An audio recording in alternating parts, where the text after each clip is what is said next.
जय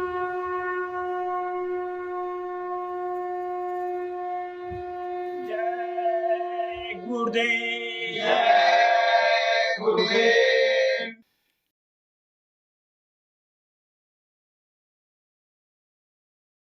जय गुरुदेव। जय गुरुदेव। देखो गुरु दरबार मची होली सखी देखो। देखो गुरु दरबार मची होली सखी देखो। उड़े अबीर गुलाल चहूँ दिशे। उड़े अबीर गुलाल चहूँ दिशे। ले लाल फुहार पवन डोली सखी देखो। ले लाल फुहार पवन डोली सखी देखो। देखो गुरु दरबार मची होली सखी देखो। देखो गुरु दरबार मची होली सखी देखो। लाल आकाश लाल रवि मंडल। लाल आकाश लाल रवि मंडल। कण कण भूमि लाल धूली सखी देखो। कण कण भूमि लाल धूली सखी देखो। देखो गुरु दरबार मची होली सखी देखो। देखो गुरु दरबार मची होली सखी देखो। भय गिरि लाल लाल कानन तरु। भय गिरि लाल लाल कानन तरु। लाल लता तिन पर फूली सखी देखो। लाल लता तिन पर फूली सखी देखो। देखो गुरु दरबार मची होली सखी देखो। देखो गुरु दरबार मची होली सखी देखो। बजत मृदंग मेघ जनु गर जहीं। बजत मृदंग मेघ जनु गर जहीं। होत मल्हार कहीं होली सखी देखो। होत मल्हार कहीं होली सखी देखो। देखो गुरु दरबार मची होली सखी देखो। देखो गुरु दरबार मची होली सखी देखो। हंस हंसनी नाचे गावे। हंस हंसनी नाचे गावे। रंग भूमि में राम धनुष तोड़ी सखी देखो। रंग भूमि में राम धनुष तोड़ी सखी देखो। देखो गुरु दरबार मची होली सखी देखो। देखो गुरु दरबार मची होली सखी देखो।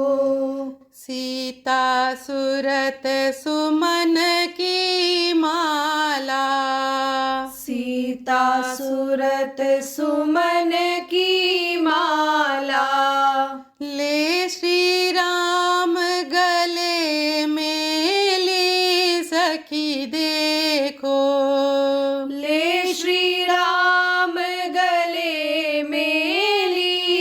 सखी देखो।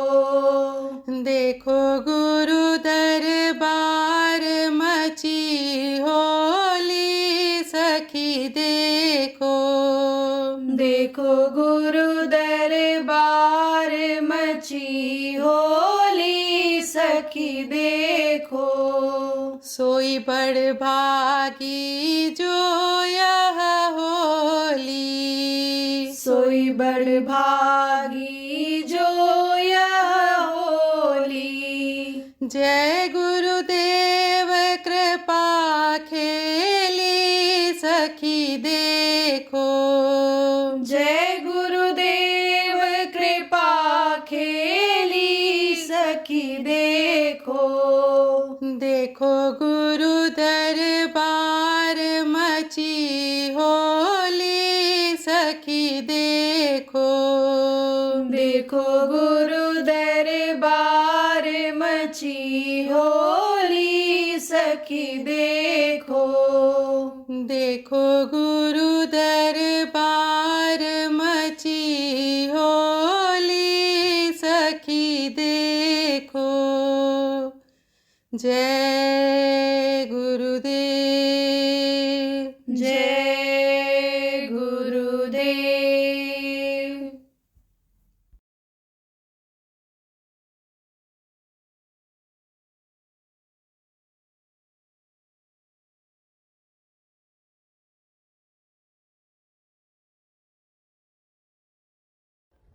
आज होली है।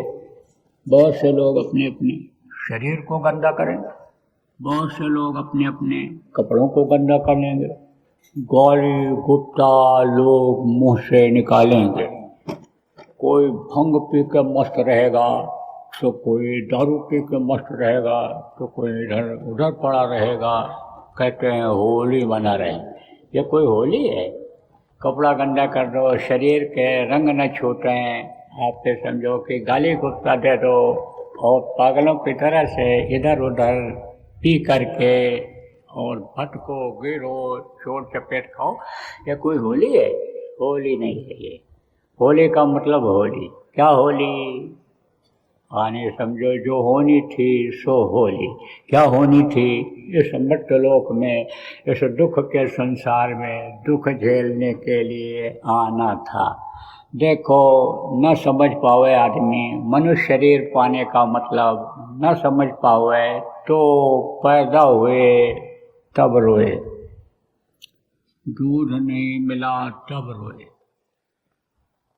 बड़े हुए लड़कों में खेल खेल में जब झगड़ा हुआ तब रोए, स्कूल जाने को हुआ तब रोए, मास्टर का काम पूरा नहीं किया, मास्टर ने कान ऐठा थप्पड़ लगाया तब रोए, पढ़ लिख लिया नौकरी काम नहीं मिला तो रोए, नौकरी मिल गई लापरवाही किया डांट पड़ी नौकरी से निकाल दिए गए तो रोए।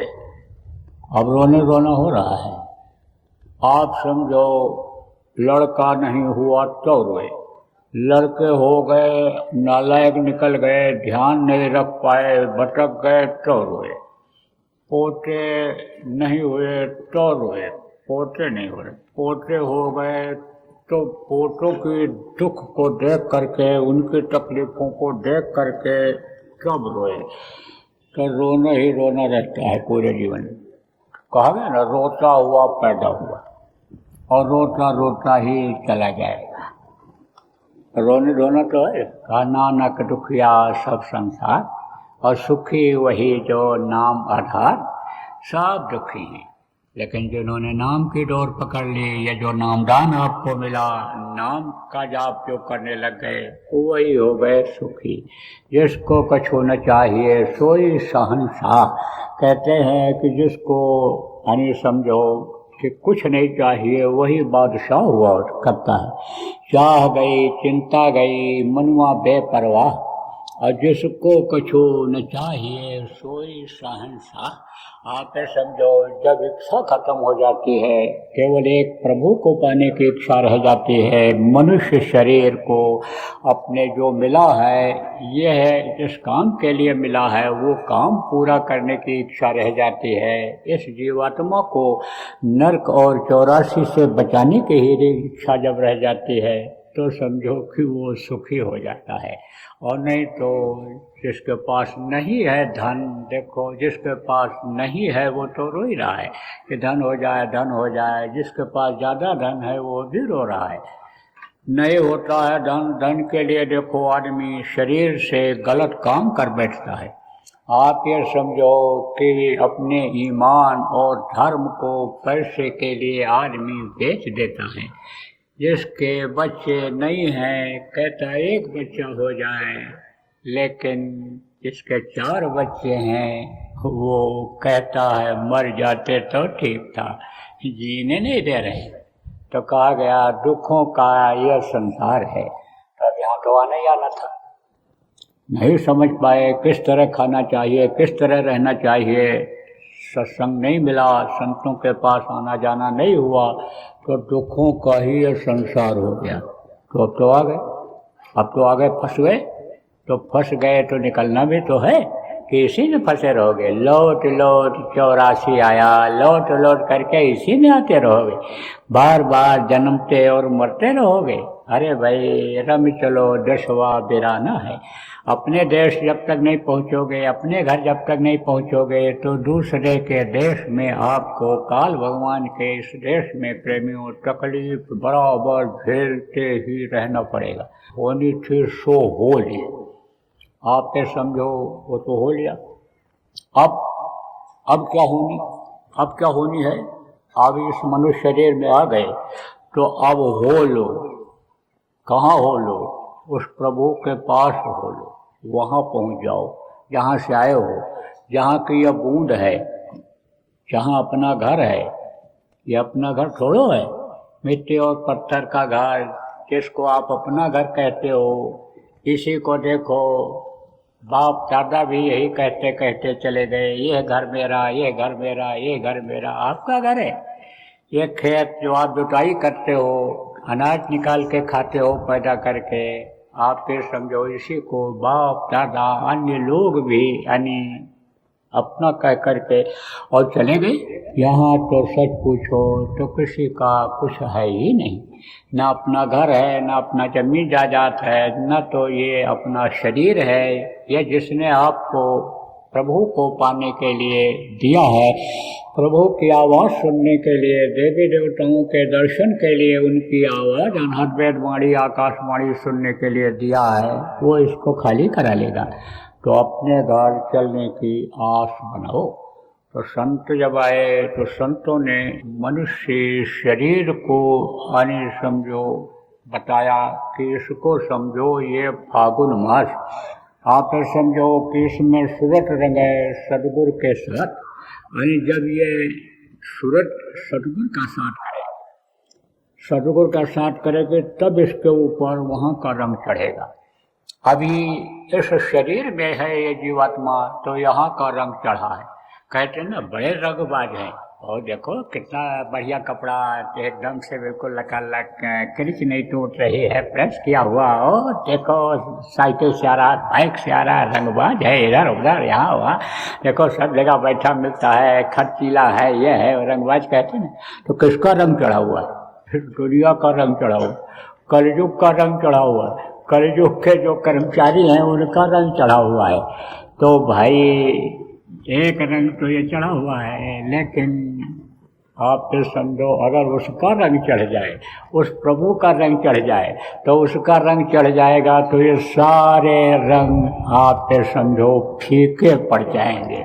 ये रंग आपके जितने भी हैं दुनिया के रंग, ये सब फीके पड़ जाएंगे उस रंग के आगे। लेकिन वो रंग चढ़ेगा कैसे? रंग रे चुनरिया, रे रंग रे जवान, रंग दे चुनरिया, तरह तरह से देखो समझाया।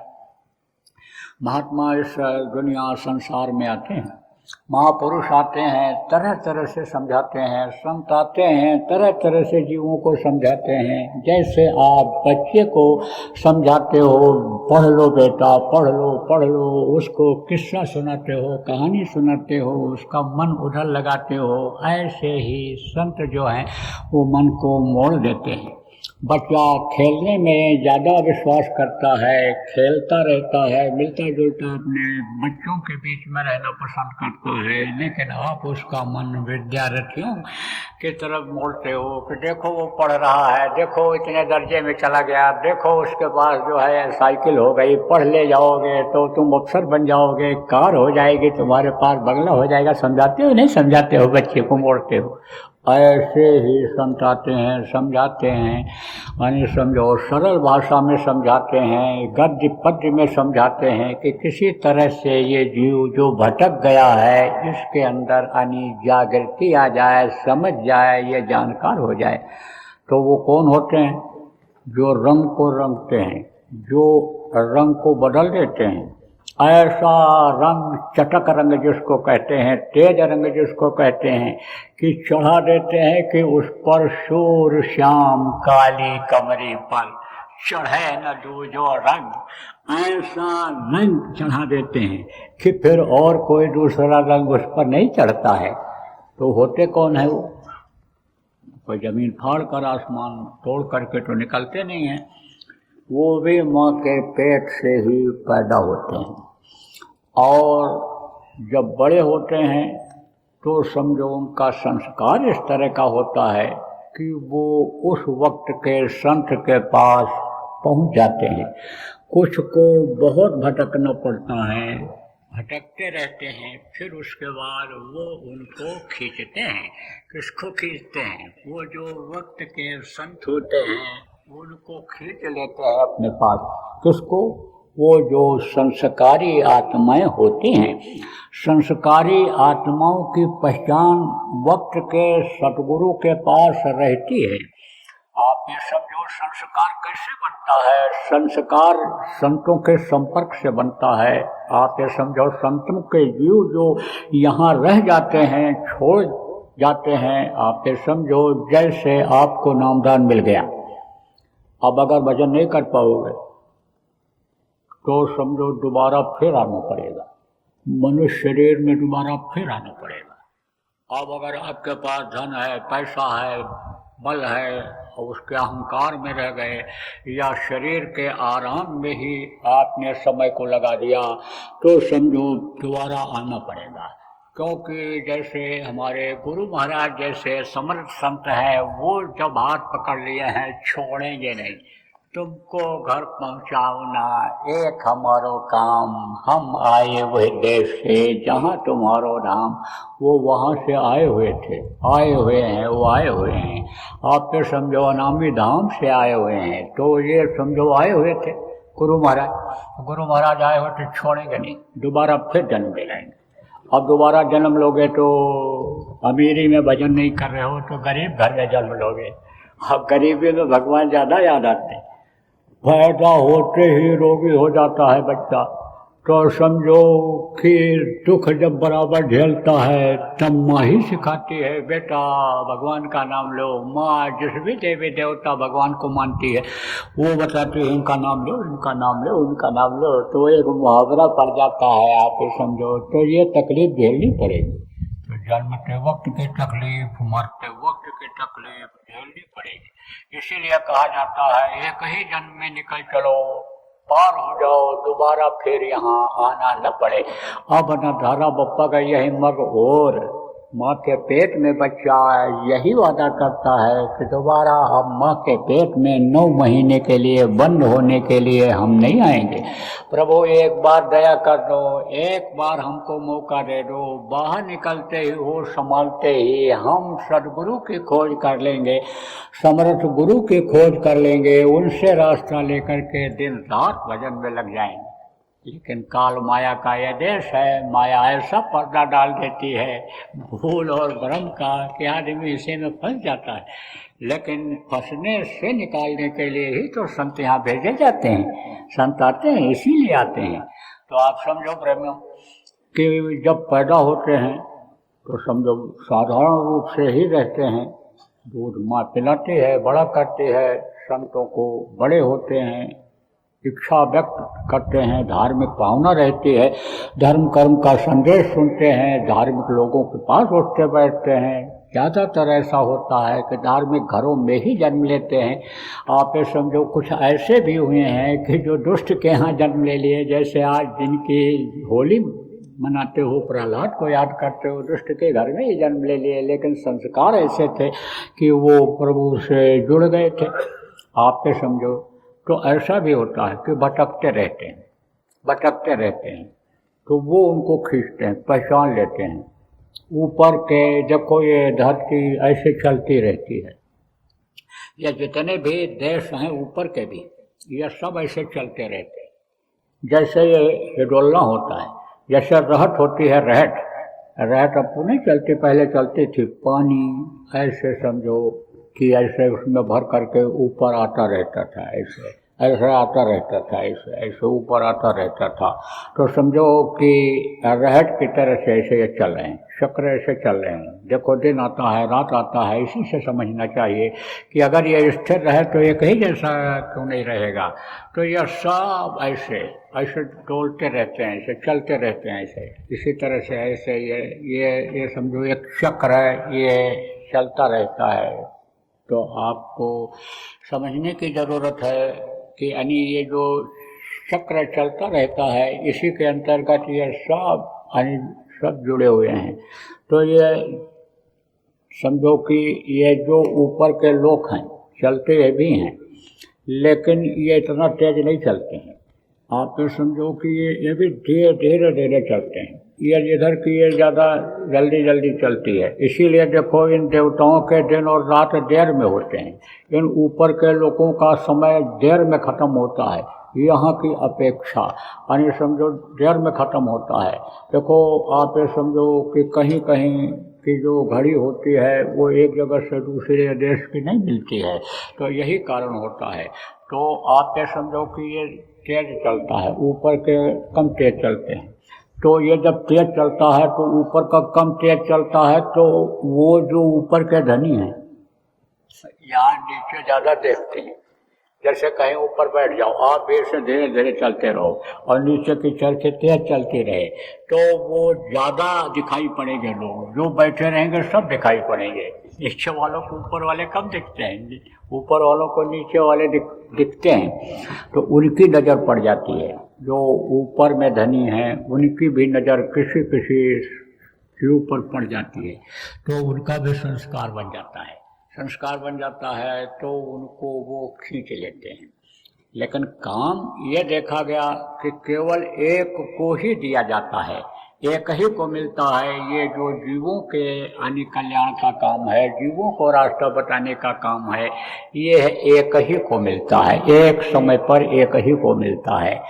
बाकी उसके अनेक संस्कार के लोग और भी रहते हैं, वो जो काम करना चाहते हैं उनसे जुड़ करके काम करते हैं, काम वही करते हैं जो उनको आदेश मिलता है, आदेश उनको भी मिलता है, काम करने वाले को भी मिलता है। जैसे मास्टर का आदेश होता है और मास्टर को एक मान लो मॉनिटर जो होता है उसमें वो अलग उसको यानी पावर दे दिया जाता है, सबको कंट्रोल करके रखना और सबको इमला बोलना और सबका जो है कॉपी जमा करके मेरे पास ले आना, लेकिन पढ़ते वो सब हैं।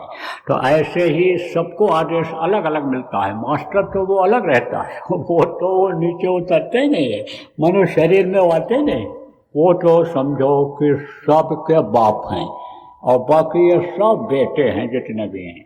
तो साहब सबका बाप है, कहा ना कबीर साहब ने कहा, साहब सबका बाप है, बेटा काहू का ना है, और बेटा होकर जो जन्मे सो तो साहब नहीं।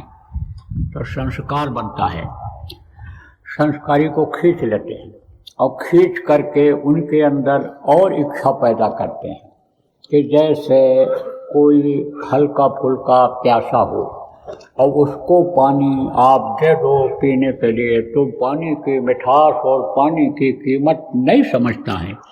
लेकिन अगर प्यास को और बढ़ा दिया जाए तो जितना ही प्यास और बढ़ता है, जितनी ही देरी लगती है आप ये समझो जितनी देरी लगती है उतनी ही प्यास बढ़ती है, तो जब प्यास बढ़ जाती है उसको पिला दो तो धन्य हो जाता है। ऐसे ही लगाए रहते हैं, सेवा कराते रहते हैं, भाव प्रेम पैदा करते रहते हैं।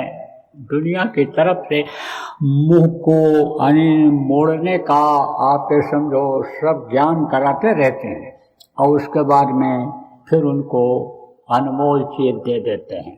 देख लेते हैं कि ये इसका अनादर नहीं करेगा, ये इसको संभाल करके रखेगा, ये इसको और बढ़ाएगा, उसको दे देते हैं।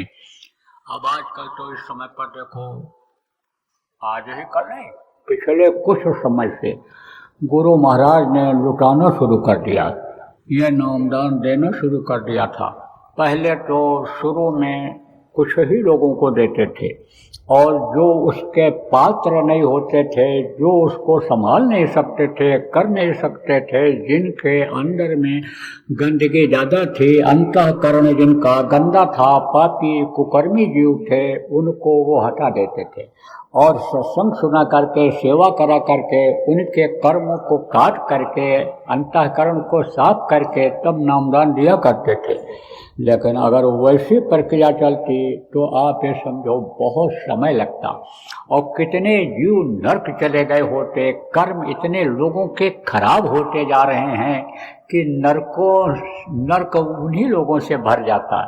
इसलिए संत दयाल होते हैं। संतों की महिमा इसीलिए कहा गया, संतों की महिमा अनंत, अनंत किया उपकार, लोचन अनंत उघाड़िया, अनंत दिखावनहार। इसीलिए यानी समझो कि इनकी महिमा का वर्णन ही नहीं कोई कर सका।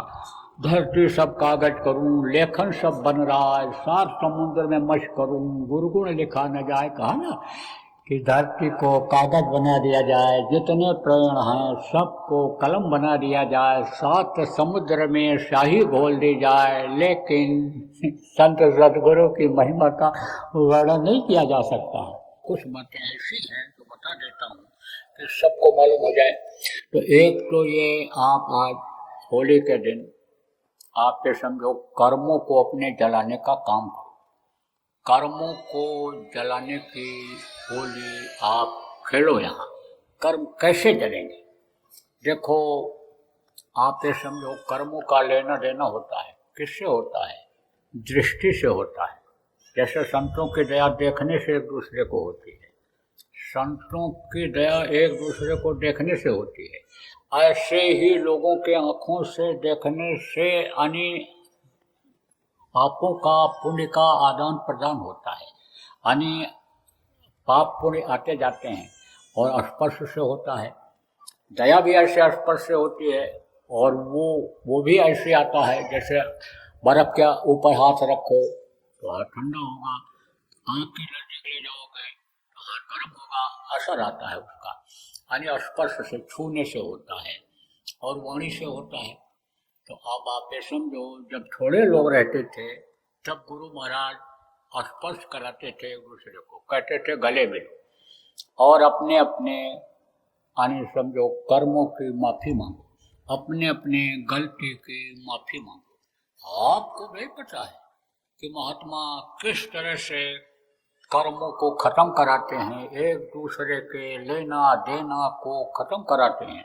आपको ये नहीं मालूम है? आप जो बराबर सत्संग सुनते रहते हो, आपको सुनाया गया था कि राजा का 100 जन्मों का कर्जा, 100 जन्मों का कर्म कर्जा 1 घंटे के सपने में महात्मा जी ने आप ये समझो कि अदा करा दिया था, खत्म करा दिया था। समय मिलेगा तो आपको सुना दिया जाएगा, शाम को मौज रहेगी तो सुना दिया जाएगा इसको। कर्मों का कर्जा खत्म होता है, अदा होता है कर्मों का। तो थोड़े लोग जब रहते थे तब गुरु महाराज गले मिलवाते थे और कहते थे एक दूसरे के कर्मों की, एक दूसरे के लेने देने को अदा करो, गलती की अपने माफ़ी मांगो। पिछले जन्म में भी अपने लोगों का एक तरह से जितने लोग भी बैठे हो सबका रिश्ता था, और कौन क्या था ये आपको नहीं पता है। मान लो कोई किसी के यहाँ रहा, आप में से 10 साल रहा, 20 साल रहा, खिलाया पिलाया उसने। अब आपने देखो भंडारे में एक रोटी बना के खिला दिया, एक रोटी का आटा दे दिया, तो उसमें अदा होता है, धक्का मुक्की हो जाती है, मारपीट उसी में अदा हो जाता है। तो कर्मों का ये होता है, चक्कर ये होता है, गलती हुई पिछले जन्म, दोनों की माफ़ी मांगी जाती है, दोनों का माफ़ी का आदान प्रदान होता है। तो गुरु महाराज कहा करते थे कि माफ़ी मांगो, हम लोग भी कहा करते थे अपने अपने गलती की माफ़ी मांगेंगे सब लोग, वर्षा होगी प्रेम की, भीगेंगे हम सब लोग। तो जब गुरु के दया की वर्षा होगी, जब उनके जवान की, जब उनके सत्संग की वर्षा होगी, तो उस वर्षा में हम लोग भी भीगने चलेंगे। जब नए नए थे, घर पर रहते थे, तब कहा करते थे सत्संग में चलेंगे, सत्संग में चलेंगे, वर्षा होगी। वहाँ किसकी वर्षा होगी? प्रेम की वर्षा होगी, प्रेम की बातों की वर्षा होगी, गुरु के दया की वर्षा होगी। तो भीगने के लिए हम लोग भी चलेंगे, अपनी अपनी गलती की माफ़ी मांगेंगे सब लोग। तो गुरु महाराज गले मिलवाते थे और सीने से लगाते थे एक दूसरे को और कहते थे अपनी अपनी गलती की माफ़ी मांगो। तो माफ़ी मांगा जाता था, लेकिन अब तो संख्या बहुत हो गई। अब अगर कोई दुबला पतला आदमी को, मेरे जैसे को, 4 आदमी भी अगर ऐसे भेंटने लग जाएंगे, माफ़ी मांगने लग जाएंगे, और कोई अपनी पहलवानी दिखा दिया, तो फिर ये हड्डी पसली एक हो जाएगी। इसलिए अब ऐसा ठीक नहीं है। अब तो एक दूसरे से हाथ जोड़ करके माफ़ी मांगने का ही वक्त है। बस एक दूसरे से आज माफ़ी मांगना है कि गलती हो गई, मुँह से बोलो, मुँह से बोलोगे थक जाओगे, अंदर में ही बोल दो, देख करके आँखों में ही एक दूसरे के अपने अपने गलती की माफ़ी मांग लो प्रेमियों। और आज ही संकल्प बनाओ कि अब कोई ऐसी गलती नहीं करेंगे कि जो संगत के नियम के खिलाफ हो, जो गुरु के नियम के खिलाफ हो, जो प्रकृति के भगवान के बने हुए नियम के खिलाफ हो, ऐसी कोई गलती नहीं करेंगे। देखो प्रेमियों, जहाँ रहते हैं, जिस धरती पर रहते हैं, जहाँ का अन्न खाते हैं, जिस व्यवस्था के अंतर्गत रहते हैं, उसके भी आभारी रहना पड़ता है। तो आप कहाँ रहते हो, इस भारत देश में रहते हो या जिस भी किसी देश में रहते हो, इस कार्यक्रम में आप शरीक होने के लिए आए हो, उस धरती के प्रति वफादार रहो। वहाँ का जो भी नियम कानून हो उसको मत तोड़ो। जो हो सके अधिकारियों कर्मचारियों का सम्मान करो, उनकी जो हो सके मदद ही कर दो। ऐसा भाव आज के दिन आप लोग, त्यौहार के दिन आज इस तरह का भाव आप लोग बनाओ। और आज के दिन यह संकल्प बनाओ कि भाई अब हम जो है, जो भी किए अभी तक किए, लेकिन अब हम अच्छा ही करेंगे। आज के दिन आप अपने अपने कर्मों को चलाने के लिए, कर्मों की अग्नि में यानी समझो कि फिर न जलना पड़े शरीर को, मानसिक रूप से चाहे आर्थिक रूप से हमको दिक्कत ना आवे, शरीर से कोई कष्ट न हो, रोग से हमारा शरीर ये ग्रसित न हो, परेशान न हो, उसके लिए हम कुछ परमार्थी काम भी करते रहें।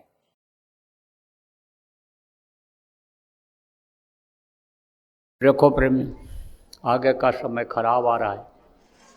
अब आप ये समझो इसी होली के बाद मुहर्रम शुरू हो जाएगा। मुहर्रम किसको कहते हैं? मातम मनाने का।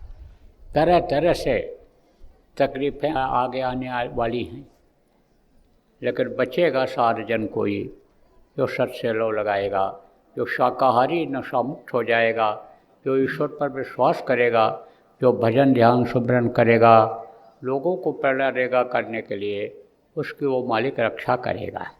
इसलिए बराबर आप लोग इन कामों में लगे रहना, प्रचार प्रसार करते रहना, जो भी जनहित का काम आप लोग करते हो बराबर करते रहना। जय गुरुदेव। सरकारी व गैर सरकारी अनुदान के लिए बिना सत्संगियों के सहयोग द्वारा जनहित के कार्यों में लगी हुई बाबा जय गुरुदेव धर्म विकास संस्था का मुख्यालय पिंगलेश्वर रेलवे स्टेशन के सामने, मक्सी रोड, उज्जैन, मध्य प्रदेश में है। यहाँ पर सत्संग व नामदान का कार्यक्रम होता रहता है। अतः आप श्रोताओं से अनुरोध है कि बाबा उमाकांत जी महाराज के आश्रम उज्जैन एक बार परिवार सहित जरूर पधारिएगा। आपके सुझाव के लिए व्हाट्सएप नंबर 9575600700। जय गुरुदेव, जय गुरुदेव।